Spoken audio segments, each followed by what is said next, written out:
কাজী হায়াৎ স্যারের ইতিহাস আর আমাদের এই ইতিহাসের সাথে কোনো রকমের অ্যাডজাস্টমেন্ট থাকবে না, অবশ্যই নতুন কোনো একটা গল্প, সেই নতুন গল্পটাকে আমরা ফুটিয়ে তোলার চেষ্টা করছি।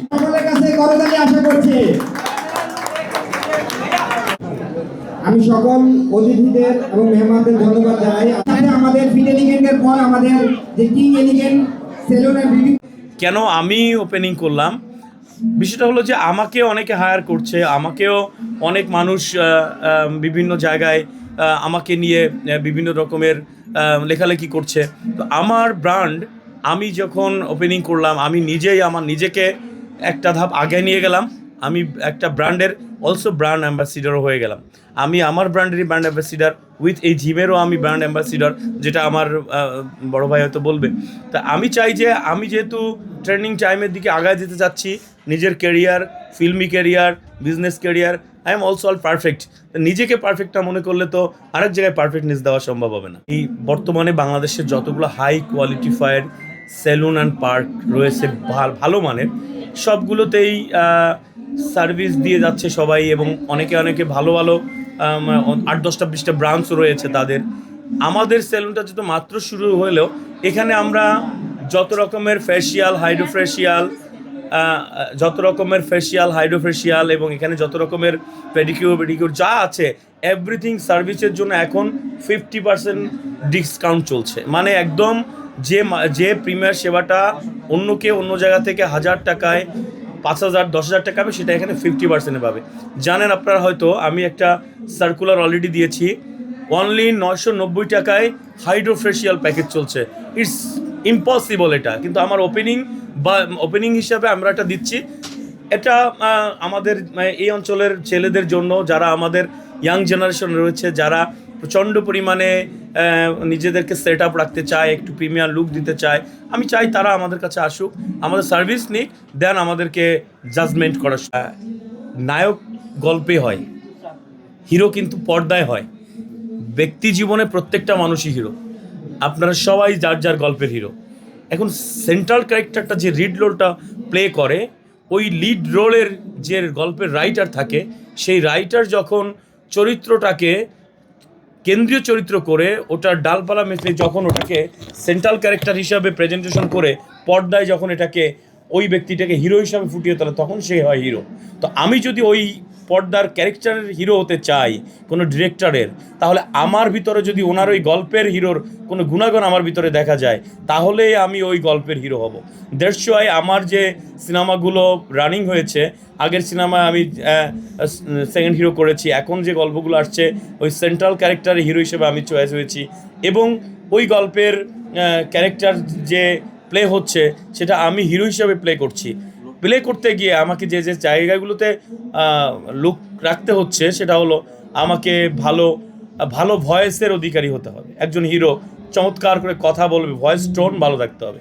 এটা কিন্তু আমি কেউ বানাই নিতে পারে না।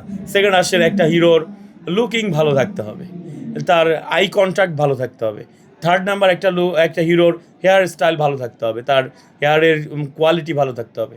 তারপর একটা হিরোর মার্শাল গেইন বডি থাকতে হবে, কারণ এখনকার সময় ট্রেন্ডিং ওয়ার্ল্ড ওয়েট আপনারা দেখেন, জিম করতে হবে, একটা হিরোর ভিতরে সেই কোয়ালিটি থাকতে হবে। ডান্স জানতে হবে, অ্যাক্টিং জানতে হবে। তো আমি পারফেক্টলি বলবো না যে আমি পারফেক্ট একজন হিরো হয়ে গেছি, আমি এই সব ব্যাপারগুলোকে এখন ট্রেন্ডিংয়ে রাখছি, আমি শিখছি, এবং এগুলো প্রত্যেকটা প্র্যাকটিসের মধ্যে দিয়ে আছি। আপনারা হয়তো আমি হিরো হতে পারছি কি না, সেটা আপনারা আমার নেক্সট মুভিটা দেখে আপনারাই জাজমেন্ট করতে। Movie already viral, industry hit, সেই মুভির মেকিং আমি আমার ডিরেক্টর সাহেবকে, যেহেতু মেকিং টেবিলে আছে, আমি বারবার বলে যাচ্ছি যে ভাইয়া খুব দারুণভাবে সিনসিয়ারলি এটাকে মেকিং করবেন, যাতে আমরা আমাদের এই সুনামটা ধরে রাখতে পারি, আমাদের যে প্রচারণটা হয়েছে সেটা যেন ধরে রাখতে পারি। তো আমি আশাবাদী আমার ডিরেক্টর এবং আমাদের যারা কলাকৌশলী কাজ করছে তারা ভালো করতেছে। আপনারাও দেখতে পারবেন, এটা একটা ভিন্ন গল্প। আসলে বারবার যে কন্ট্যাক্টটা চলে আসে, ইতিহাস আগের সেই সাইটটা রয়েছে, এখানে বিশ্বমানের একটা হাইওয়ে আমাদের পাশেই, যেটা দিয়ে মাওয়া পদ্মা সেতু, যে আমাদের পৃথিবীর বুকে যে সবচেয়ে বড় পদ্মা, সেটা যাওয়ার হাইওয়ে, একদম দক্ষিণ অঞ্চলের যে হাইওয়ের একমাত্র ওয়ে, সেটাই আমাদের পাশেই। আমাদের পাশে রয়েছে বসুন্ধরা রিভার ভিউ, যেটা বুড়িগঙ্গা নদীর পাশ দিয়ে মনোরম সুন্দর করে একটা পরিকল্পিত জায়গা ডে বাই ডে ডেভেলপ হচ্ছে। তো এরকম একটা প্লেসকে কখনোই আমি চ্যালেঞ্জিং মনে করি না। এবং পাশাপাশি আমি বলেছি যে যারা এই ধরনের এলিগেন্ট সার্ভিস নিতে এখানে যারা অলরেডি লিভিং করছে তারা প্রত্যেকেই খুব ভালো মানের মানুষ এবং তাদেরও ব্যক্তিত্ব অনেক ভালো এবং তাদের এই যে রুচিবোধ, তাদের রুচিবোধও অনেক হাই। আমি এটা অনেক আগে অবজার্ভ করেছি।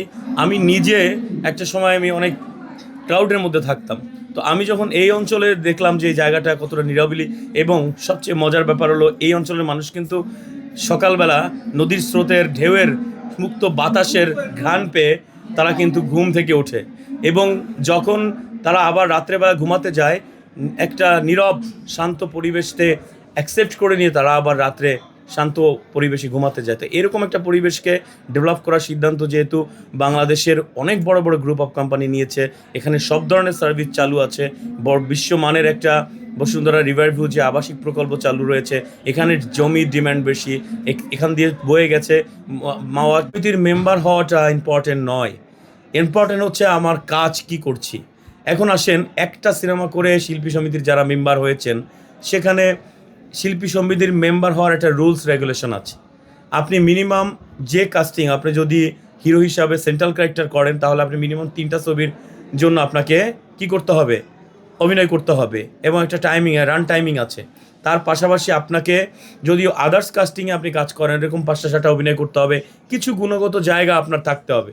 তো এই জাস্টিফাইড জায়গাগুলো যারা ফলো না করে মেম্বারশিপ চাচ্ছে, কেউ আবার ওখানে বলছে যে আমরা শিল্পী সমিতির মেম্বার হয়ে গেছি, একটা হয়ে গেছি, এখানে শিল্পী হওয়ার ইচ্ছা নেই, এখানে শিল্পী হওয়ার ইচ্ছা নেই। এখানে কাজটা রয়েছে কি, আমি শিল্পী সমিতির মেম্বার হয়ে আমি যে কোনোভাবে একটা ফায়দা লুটব, আমি কোনো ধরনের সাপোর্ট নিব, আমি কোনো ধরনের ওখানে গিয়ে একটা ক্রাউড সৃষ্টি করব। এই ক্রাউডিং বা বিষয়টা আমার পছন্দের না। শিল্পী সমিতি একটা সাধারণ সমিতির মতোই, এটা কোনো মানুষকে শিল্পী বানাতে পারে না, এটা কাউকে দিতে পারে না, নিতে পারে না। আমি বলবো কাজ করা দরকার, কাজ করে শিখে যখন আমি উত্তীর্ণ হওয়ার সুযোগ থাকবে, আর কাজ করে যখন আমি কোয়ালিফাই হব, অটোমেটিকলি আমি শিল্পী সমিতির মেম্বার হব, এটাই স্বাভাবিক। এখানে স্পেশাল কোনো কিছু নেই। তো জন্য এই দক্ষিণবঙ্গের মানুষের, এই কেরানীগঞ্জের মানুষের জন্য সবচেয়ে এক্সক্লুসিভ যে সার্ভিসগুলো রয়েছে আমরা চেষ্টা করব একটার পর একটা নিয়ে আসার জন্য। এই যেমন আমার পাশেই বসে আছে আমার পার্টনার, আমার 14 বড় ভাই, উনি এখানে এই উদ্যোগ নিয়ে এখানে কিং এলিগেন্ট জিম এস্টাবলিশ করেছে, যেটা আপনারা দেখছেন। এই জিমেও আমি তাদের যে পার্টনার রয়েছে, আমার যারা পার্টনার রয়েছে, খুব বড় মাপের মানুষ। বড় মাপের মানুষ বলতে ওইটা নয় যে আমি বড় নেতা, আমি বড় মাপের কোনো রাজনৈতিক নেতা, বড় মাপের কোনো কেউ, ওইটা না। সে মন মানসিকতা অনেক বড়, এবং তারা বড় সুন্দর পরিবেশ ক্রিয়েট করতে পারে। আজকে এইরকম জায়গায় আমি যে সেলুন অ্যান্ড বিউটি পার্ক করেছি, এবং এটা প্রচণ্ড মানে প্রিমিয়াম মানের একটা হাই কোয়ালিটি 5 স্টার মানের, আপনারা অলরেডি ভিজিট করেছেন, ভিডিওতেও আপনারা দেখবেন। এরকম একটা সার্ভিস আমি এখানে ভাইদের সহযোগিতায়, পাশাপাশি আমার এই অঞ্চলের মানুষদের রুচিবোধের সাথেই এটা যায়। দ্যাটস ওয়াই আমি এই সাহস নিয়েছি, এখানে কোনো রিস্ক নেই, আল্লাহ ভরসা। আমি চাই যেন আপনাদের দোয়া এটা ডে বাই ডে আরও ভালো সার্ভিস দিয়ে আমরা যেন ডে বাই ডে বাংলাদেশের বিভিন্ন জায়গায়, যে জায়গাগুলোতে মানুষ যেতে ভয় পায়, আমি সেখানেই যেতে চাই। একটা সময় ছিল যে প্রচণ্ড পরিমাণ সিনেমা হতো। গত 20 বছরে 2-4জন নতুন হিরো হিরোইন ইন্ডাস্ট্রি প্রেজেন্ট পাওয়া এটা খুব দুষ্কর, আপনারা জানেন। তো এখন যে সময়টা গেছে, আমাদের ইন্ডাস্ট্রিতে বছরে যে গুটি কয়েক সিনেমা হয়, গত 5 বছরে করোনার পর থেকে সিনেমাই বলতে গেলে নেই, এরকম একটা পরিবেশ। সেক্ষেত্রে আমার একটা সিনেমা রিলিজ, 3টা সিনেমা আমি শুটিংয়ে, আপনারা হিউজ পরিমাণ, আপনিও নিউজ করেছেন এই নিয়ে। আমার ইতিহাস মুভি শুটিং চলছে, আমার আরও 2টা মুভি, আমার post production is the very soon we are get the shooting. তো সেক্ষেত্রে আমি মনে করি যে আমি আমার অডিয়েন্স যারা আমাকে দেখছেন, যারা আমাকে ফিউচারে দেখতে পাবে পর্দায়, আমি তাদেরকে বলবো আপনাদের অপেক্ষার প্রহর বেশি দিন নয়। আমি খুব দারুণভাবে নিজের প্রোডাকশানে এবং আদার্স প্রোডাকশন নিয়ে আমি খুব দারুণভাবে আমার সিনেমা নিয়ে আসছি। খুব শীঘ্রই তার অ্যানাউন্সমেন্ট পাবেন, সিনেমার মহরত পাবেন, সিনেমার রিলিজ ডেট পাবেন। এবং আমি যেহেতু বিজনেস নিয়ে ব্যস্ত থাকি, আমি নিজের পায়ে দাঁড়াতে খুব পছন্দ করি। তো সেজন্য আমার সিনেমায় আমি প্রডিউস করছি, আমার সিনেমায় আমি প্রডিউস করছি এবং রেড রোজ ফিল্ম আমি এস্টাবলিশ করেছি, সেটা আপনারা খুব শীঘ্রই দেখবেন।